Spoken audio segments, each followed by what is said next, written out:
ஓம் சாய்ராம். என் அன்பு குழந்தையே, உன் மனதில் உள்ள அத்தனை அழுத்தங்களையும் மூடி மறைத்து சந்தோஷமாக வாழ்வதாக காட்டிக்கொள்கிறாய். ஆனால் உன் உண்மையான மனநிலையை என்னிடம் மறைக்க முடியுமா என்ன? தூங்காமல் இப்போது தவித்துக் கொண்டிருக்கிறாய். புரண்டு புரண்டு படுத்தாலும் மனதில் உள்ள புழுக்கம் போகவில்லை. உன்னை சுற்றி என்னென்னவோ நடப்பது போல் கற்பனை பண்ணி கொண்டிருக்கிறாய். தங்கமே, என் பிள்ளை இப்போது இப்படித்தான் இருக்கிறேன் என்று கரெக்டாக சொல்கிறேனா? பிறர் மீது பாசம் வைத்தே உன்னை நீ தொலைத்து விட்டாய். என்று உனக்கு அன்பு காட்டுபவர் யாரும் இல்லை. ஆதரவு சொல்ல ஆள் இல்லை. உறவினர் வருவது உன்னை பார்த்து ஆறுதல் சொல்லுவதற்கு அல்ல, உன் கஷ்டங்களை பார்த்து மனதில் சந்தோஷப்படுவதற்கே என்று எண்ணுகிறாய். மன இறுக்கத்தில் உள்ளாய். உன்னை நினைத்து நீ சத்தமில்லாமல் கதறுகிறாய். உன்மேல் உண்மையான அன்பும் அக்கறையும் கொண்டவர்கள் யார் என்பதை புரிந்து கொள் முதலில். அதே சமயம் உன்னை சுற்றி உள்ளவர்களில் யார் நல்லவர் என்று நினைத்து எல்லோரையுமே சந்தேகப்பட்டு விட்டாதே. உண்மையான அன்பை புரிந்து கொள்ளும் நேரம், சூழ்நிலை நிச்சயமாக வரும். எதற்காகவும் விரக்தி அடையாதே. பயமின்றி உன் இலக்குகளை நோக்கி போய்கொண்டே இரு. யாரையும் இகழ்ந்து பேசாதே, எவரையும் துச்சமாக கருதாதே. உன்னை யாரும் காயப்படுத்தினால் அதற்கு உண்டான தீவினை அவர்களையே போய் சேர்ந்துவிடும் தங்கமே. நான் உனக்கு துணையாக நின்று உண்மையை எடுத்துரைப்பேன், கவலைப்படாதே. நீ உன் வேதனைகளை எல்லாம் நினைப்பதால் துக்கம் உனக்கு தொண்டையை அடைக்கிறது. இதெல்லாம் சமாளிக்கலாம், சமாளித்து விடலாம் என ஒரு நொடி நினைக்கிறாய். ஆனால் மறுநொடியே இதையெல்லாம் எப்படி சமாளிப்பேன் என்று சோர்ந்து போய்விடுகிறாய். நிம்மதியை இழந்து பல நாட்கள், ஏன் பல மாதங்கள் ஆகிவிட்டது. அன்பு மறந்து, நட்பு மறந்து நெடுநாள் ஆகிவிட்டது. உன்னை நீயே வருத்தி கொண்டது போதும். கண்ணீரை தொடர். மனதை ஊக்கப்படுத்து. என் பிள்ளையாக தைரியமாக இரு. ஆறுதல் இன்றி தவிக்காதே. அந்த ஒரு நிமிடம் என்னை நினைத்துப்பார். உன்னோடு தானே நான் இருக்கிறேன்.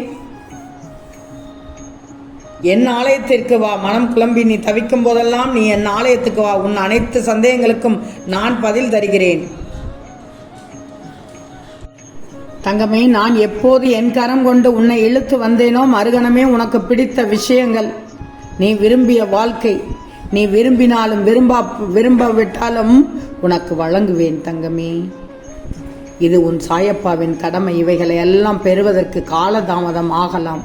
ஆனால் அதற்காக நீ காத்திருக்க வேண்டும். பொறுமையாக இருக்கணும்.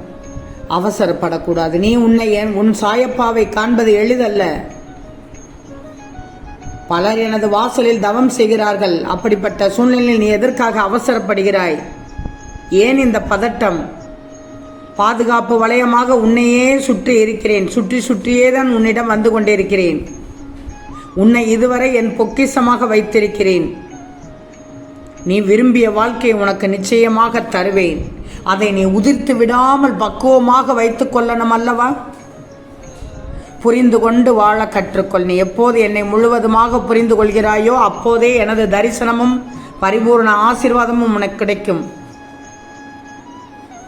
செல்வமே, உன்னை பற்றி யார் எப்படி வேண்டுமானாலும் பேசட்டும், எதை வேண்டுமானாலும் செய்ய முற்படட்டும். எதை பற்றியும் நீ கவலைப்படக்கூடாது. நீ எதை செய்ய நினைத்தாலும் நீயாக செய். கூட்டு சேர்ந்து செய்ய முயற்சிக்காதே. உன்னுடைய உழைப்பு வீணாகிவிடும். நீ எதிர்பார்த்தது தடைபடும் என்று நினைக்காதே. தன்னிச்சையாக செய். நான் இருக்கும்போது பயமேன் உனக்கு? உன் மீது வைக்கிற நம்பிக்கையே என் மீது நீ வைக்கிற நம்பிக்கையாகும். இனி வரும் தருணத்தில் நீ ஜெயிக்கப் போவது உறுதி தங்கமே. நாளை காலை விடியலில் ஒரு திருப்பம் தரும் நிகழ்வாக நிகழப்போகிறது.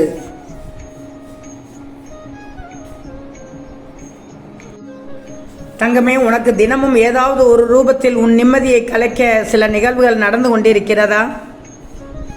திக்கு தெரியாத அடர்ந்த இருள் சூழ்ந்த காட்டில் நிற்கிறாயா?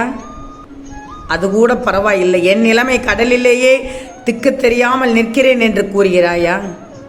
இறங்கினாலோ தண்ணீரில் தத்தளிக்க வேண்டும், படகில் நின்றால் அடிக்கும் காற்று நிலை தடுமாறச் செய்கிறது என்ற வேதனைகள் எல்லாம் உணர்ந்து கொண்டிருக்கிறாய். உண்மைதானே? வாழ்வில் சிலர் தன் கர்மத்தின் கடன் பாக்கியை வைத்துக்கொண்டே மறுபிறவி என்று சொல்வார்கள். ஆனால் உனக்கு நான் இந்த பிறவியில் எல்லா கடனையும் அடைத்துவிட்டு என் ரூபத்தில் உன்னை பொறுத்த இத்தனையும் செய்கிறேன். தண்ணீர் உனக்கு கழுத்தளவு வந்தபோது கூட மனம் தளராமல் இருந்த உன்னை மூக்கில் மூச்சு முட்டும் வரை உள்ள அளவில் தண்ணீரில் பரிதவிக்க எப்படி விடுவேன்? வழியை காண்பிக்கின்ற நான் எப்படி விடை தராமல் இருப்பேன்? என்னை நம்பு. மேற்கூறிய நான் சொன்ன இந்த வார்த்தைகளை நம்பி பொறுமை காத்துக்கொள். எவ்வளவு பொறுமையாக இருக்க முடியும் என்றுதான் நீ கேட்கிறாய்? எத்தனை நாள் தான் இப்படி இருப்பது என்று கேட்கிறாய்? போர்க்களத்தில் உள்ள கடைசி யுத்தத்தில் அல்லவா இருக்கிறேன். கையில் ஆயுதம் இருந்து மனதளவில் நான் வலிமை இழந்ததல்லவா இருக்கின்றேன் என்ற உன் உள்ள மனக்குமுறல் என்னிடம் கேட்டுக்கொண்டேதான் இருக்கிறது. நான் கேட்டுக்கொண்டுகிறேன் என்ற உணர்வு மட்டும் உனக்கு இருந்தால் உன் கையில் உள்ள இந்த ஆயுதத்தின் பலத்தை விட கோடி மடங்கு அதிகமான பலத்தை நான் தந்து விடுவேனே. என்ன யோசிக்கிறாயா தங்கம்மா? அதனால் தான் உன் கையில் ஆயுதம் இருந்தும் அதை பயன்படுத்த முடியாதவாறு செய்தேன். சரியா? உன் சாயப்பா நீ நினைப்பதை விட பல மடங்கு செய்ய உள்ளேன். பொறுமையாக இரு, நம்பிக்கையோடு இரு. நீ மனதளவில் மனவலியாலும் துன்பத்தாலும் வாழ்க்கையை வெறுமை கொண்டு கண்ணீரால் உறைந்து கலங்கி நிற்கிறாய். அதை பார்த்து நானே கலங்குகிறேன். இந்த நாள் வரை உனக்கு நான் காண்பித்த அற்புதங்கள் எல்லாம் சிறிய வடிவம்தான். இனிமேல் அடுத்தடுத்து உன் வாழ்வில் அழகிய நிம்மதியாக மகிழ்ச்சிகரமான வெற்றியான நிகழ்வு நடக்கப் போகிறது. இதை நீ உன் மனதில் நன்றாக பதித்துக்கொள். நாளைய திருப்பம் உனக்கு வாழ்க்கையில் வெற்றி தரப்போகிறது. அருமையான திருப்பமாக இருக்கும். நீயே ஆச்சரியப்படுவாய். இன்று இரவு தூங்கும் முன் தங்கமே, ஓம் சாய்ராம், ஜெய் சாய்ராம் என்று 7 முறை சொல்லிவிட்டு தூங்கு. பின்பார் காலை நடக்கும் திருப்பத்தை பார். அதிசயமாக நடக்கும் தங்கமே. நீ மனம் போல் வாழப் போகிறாய். விலகுபவர்களை விட்டுவிட்டு விரும்பி வருபவர்களை ஏற்றுக்கொள். கடந்த காலத்தை நினைத்து நீ கலங்கக்கூடாது. நீ ஜெயிக்க பிறந்திருக்கிறாய். உன்னை வெற்றி காணச் செய்வேன். என்ன துன்பம் வந்தாலும் சலனம் மட்டும் கொள்ளாதே. தலை நிமிர்ந்து நில். நான் தேடி எடுத்த பொக்கிஷம். நீ எந்த எதிரிகள் உன்னை வீழ்த்திவிட முடியும் சொல் பார்க்கலாம்? உன் தாயும் நான் தான், தந்தையும் நான் தான். என் நாமத்தை முழு மனதோடு உச்சரித்துப்பார். நான் தான் பாதுகாப்பு அரண் உனக்கு. இன்ப துன்பத்தில் உன்னுடன் இருப்பேன். உனக்கு வரும் புது செய்தி உன் வாழ்க்கையே அருமையாக மாற்றிவிடும். மன அழுத்தத்தை தூக்கி எறிந்துவிடு. அது கெட்ட வியாதி, கொடிய நோய்.